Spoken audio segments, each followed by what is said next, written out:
도유경이 갑자기 나타나 황기만을 구했다. 황기만의 죽음을 위장한 함정의 강세리는 결국 자신의 죄를 자백하고 말았다. 병실의 차가운 공기가 숨을 멎게 했다. 황기만은 산소 마스크 너머로 힘겹게 숨을 내쉬며 침대에 누워 있었다. 그의 눈빛은 여전히 날카로웠고 그 속에는 배신과 분노가 얽혀 있었다. 이틀 전 공원의 낡은 석조 계단 아래로 굴러떨어진 그 순간 그의 삶은 송두리째 뒤바뀌었다. 그리고 그 모든 비극의 시작은 한 장의 친자검사 결과지였다. 황기만은 손에 쥔 서류를 떨리는 손으로 펼쳤다. 친자검사 결과는 명확했다. 황지호, 그의 동생 황기찬이 아들로 믿고 키워온 아이는 황기찬의 혈통이 아니었다. 이 사실을 알게 된 순간 황기만의 머릿속은 분노와 허탈함으로 뒤덮였다. 그는 강세리를 찾아 향했다. 그녀의 완벽한 가면 뒤에 숨겨진 진실을 폭로하고 싶었다. 공원의 아침은 고요했다. 새벽 안개가 아직 거치지 않은 공원에서 강세리는 황기만을 마주했다. 그의 손에 들린 서류를 본 순간 그녀의 얼굴은 순식간에 창백해졌다. 아주버님, 그게 뭐예요? 그녀의 목소리는 떨렸지만 애써 태어남을 가장하려 했다. 이게 뭔지 모를 리 없지, 강세리.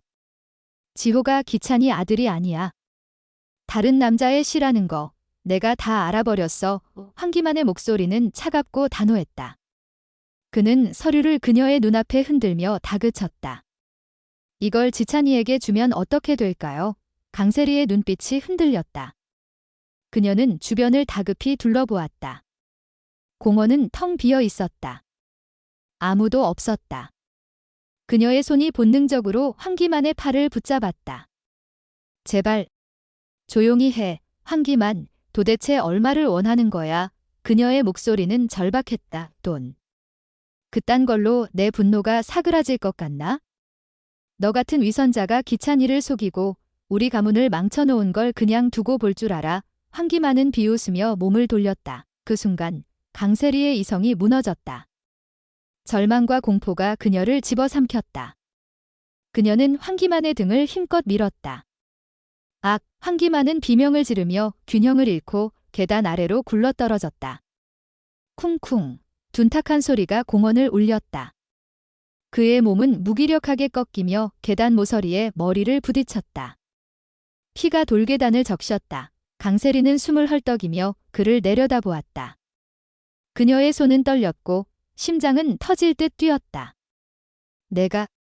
내가 뭘, 그녀는 스스로를 다잡으려 했지만 공포가 그녀를 짓눌렀다.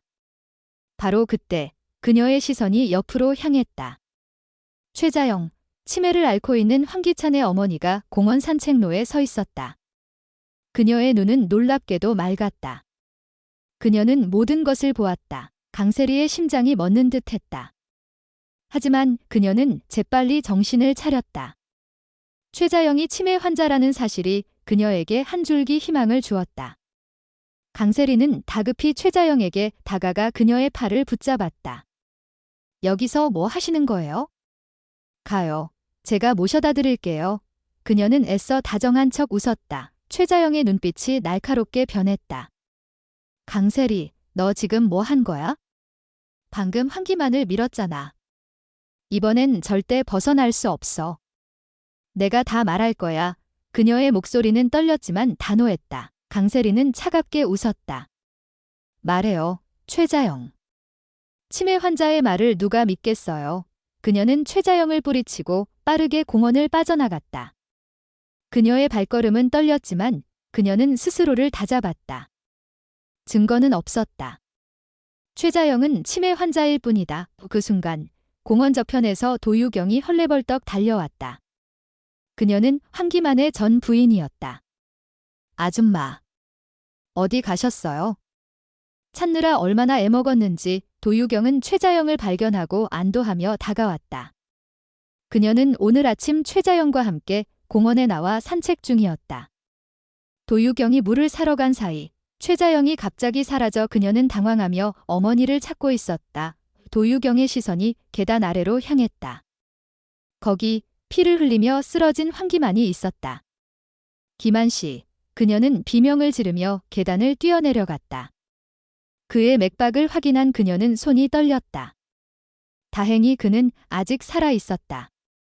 도유경은 즉시 119에 전화해 도움을 요청했다. 최자영은 여전히 맑은 눈으로 도유경을 바라보았다. 그녀는 숨을 고르며 방금 전의 일을 털어놓았다. 유경아, 강세리가 김한희를 밀었어. 내가 다 봤어. 그 여자가 김한희를 계단 아래로 밀어버렸다고. 도유경의 눈이 커졌다. 그녀는 믿을 수 없다는 듯 최자영을 바라보았다. 하지만 최자영의 눈빛은 흔들림이 없었다. 도유경은 떨리는 손으로 전화기를 꺼냈다. 그녀는 강재인에게 전화했다. 재인 씨, 큰일 났어요. 김한 씨가 강세리 때문이에요. 한기만은 병원으로 급히 이송되었다. 의사들은 그의 상태가 위중하다고 진단했지만 다행히 제 시간에 응급처치를 받아 목숨을 건졌다. 병실 안, 그는 산소 마스크를 쓴 채 미약한 숨을 내쉬고 있었다. 도유경과 강재인은 이 사건의 전말을 알게 된 후 치밀한 계획을 세웠다. 강세리를 함정에 빠뜨려 그녀가 스스로 죄를 드러내게 만들기로 했다. 도유경은 황기만의 가족들에게 거짓 정보를 흘렸다. 김한 씨 상태가 심각해요.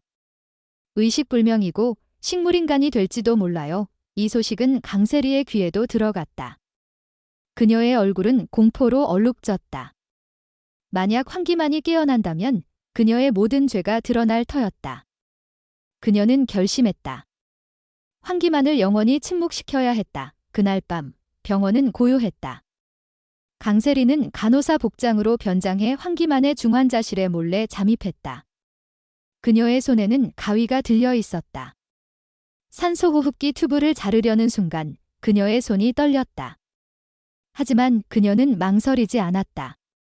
그녀는 튜브를 향해 손을 뻗었다. 바로 그때 병실의 전등이 환하게 켜졌다. 강세리 씨, 그만하세요. 날카로운 목소리와 함께 경찰들이 병실로 들이닥쳤다. 강세리는 비명을 지르며 뒤로 물러섰다. 그녀의 손에서 가위가 바닥으로 떨어졌다. 황기만은 침대에서 천천히 눈을 떴다. 그의 눈은 강세리를 똑바로 응시했다. 강세리. 내가 날 밀었어. 그의 목소리는 미약했지만 그 안에 담긴 진실은 병실을 가득 채웠다. 강세리는 바닥에 주저앉았다. 그녀의 눈은 공포와 절망으로 가득했다. 아니에요. 내가 아니에요. 그녀는 필사적으로 부정했지만 이미 모든 증거는 그녀를 가리키고 있었다. 도유경과 강재인은 병실 한쪽에서 모든 것을 지켜보고 있었다. 강재인의 입가에는 차가운 미소가 떠올랐다. 며칠 후 강세리의 범죄는 세상에 드러났다. 친자검사 결과로 시작된 그녀의 비밀, 황기만을 계단에서 밀어 살해하려 한 시도, 그리고 병실에서 산소호흡기를 끊으려 한 최종 범행까지. 그녀는 법의 심판대에 섰다. 재판정에서 그녀는 끝내 모든 죄를 인정할 수밖에 없었다. 그녀는 종신형을 선고받았다. 황기찬은 충격 속에 무너졌다. 사랑했던 여자가 자신을 속이고 그의 아이라 믿었던 지호가 다른 남자의 아이였다는 사실은 그의 세상을 산산조각냈다. 하지만 그보다 더 큰 충격은 강재인의 마지막 말이었다. 이건 시작일 뿐이에요. 황기찬 씨, 강세리는 단지 첫 번째였어요. 강재인의 눈빛은 얼음처럼 차가웠다. 그녀의 복수는 이제 막 시작되었다. 과연 그녀의 다음 표적은 누구일까? 그리고 이 거짓과 배신으로 얽힌 이야기의 끝에는 어떤 진실이 기다리고 있을까? 강재인의 눈빛은 얼음처럼 차가웠다. 그녀의 입가에 떠오른 미소는 잔인할 만큼 아름다웠다. 병실 안, 황기찬은 여전히 바닥에 주저앉아 있었다. 그의 눈에는 혼란과 공포가 뒤엉켜 있었지만 강재인은 그를 한치의 동정심 없이 내려다보았다. 그녀의 목소리는 낮고 서늘했다. 황기찬 씨, 당신은 아직 아무것도 모르는군요. 강세리는 시작일 뿐이었어요. 진짜 이야기는 이제부터 시작입니다. 그녀는 천천히 몸을 돌려 병실을 나섰다. 문이 닫히는 순간 병실 안의 공기는 더욱 무겁게 가라앉았다. 황기찬은 그녀의 마지막 말이 머릿속을 맴도는 것을 느끼며 몸을 떨었다.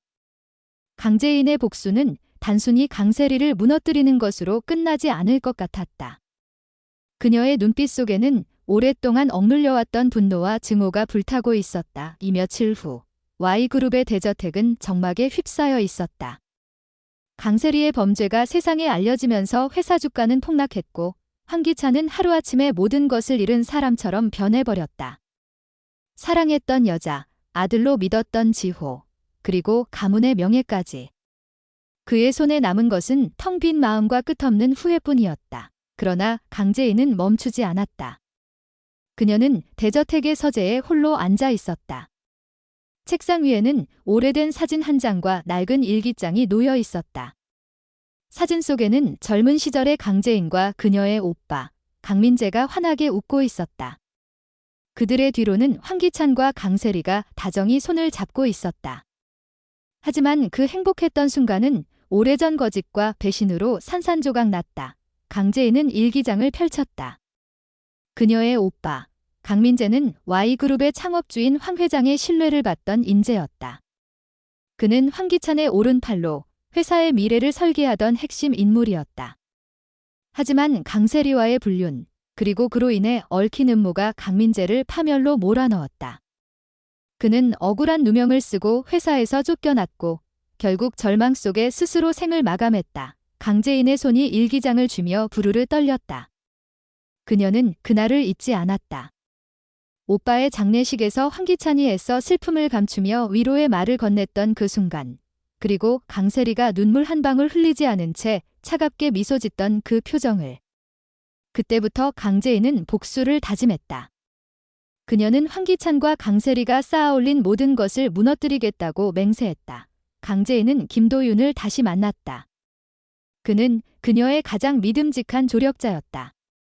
어두운 카페 구석에서 그들은 낮은 목소리로 이야기를 나눴다. 도윤 씨, 다음 단계로 넘어가야겠어요. 강재인의 목소리는 단호했다. 김도윤은 고개를 끄덕였다. 강세리는 끝났습니다. 하지만 황기찬은 아직도 자신이 피해자라고 믿고 있죠. 그를 무너뜨리려면 더 큰 폭탄이 필요합니다. 강재인은 주머니에서 USB 하나를 꺼냈다. 이 안에 모든 게 있어요. 황기찬이 Y그룹의 자금을 횡령한 증거, 강세리와의 불륜을 덮기 위해 오빠를 희생양으로 만든 문서들, 그리고 그들이 오빠를 어떻게 파멸로 몰아넣었는지에 대한 전말. 김도윤의 눈이 커졌다.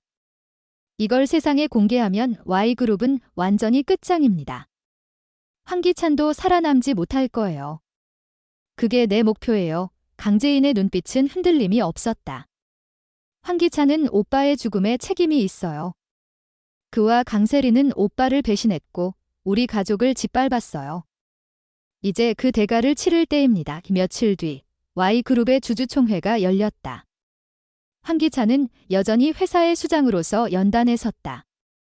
그는 강세리의 스캔들을 무마하려 애썼지만 그의 목소리는 힘을 잃은 지 오래였다. 주주들의 눈초리는 날카로웠고 회의장은 긴장감으로 가득했다. 그 순간 회의장 문이 벌컥 열렸다. 강재인이 당당히 들어섰다. 그녀의 손에는 USB가 들려 있었다. 모든 시선이 그녀에게로 쏠렸다. 황기찬의 얼굴이 굳어졌다. 강재인, 당신 여기서 뭐 하는 거야? 그의 목소리는 떨렸다. 강재인은 미소를 지었다. 그 미소는 마치 칼날처럼 날카로웠다. 황기찬 씨, 당신이 숨겨온 진실을 세상에 보여주러 왔어요. 그녀는 USB를 프로젝터에 연결했다. 화면에 떠오른 문서들은 Y그룹의 비자금 계좌, 황기찬의 횡령 내역, 그리고 강민재를 누명으로 몰아넣은 증거들이었다. 주주들은 숨을 죽이고 화면을 바라보았다.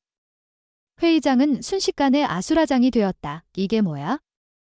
황기찬, 이게 사실이냐? 강민재를 그렇게 만든 게 너였어? 이런 인간이 우리 회사를 이끌었다고 주주들의 분노가 폭발했다.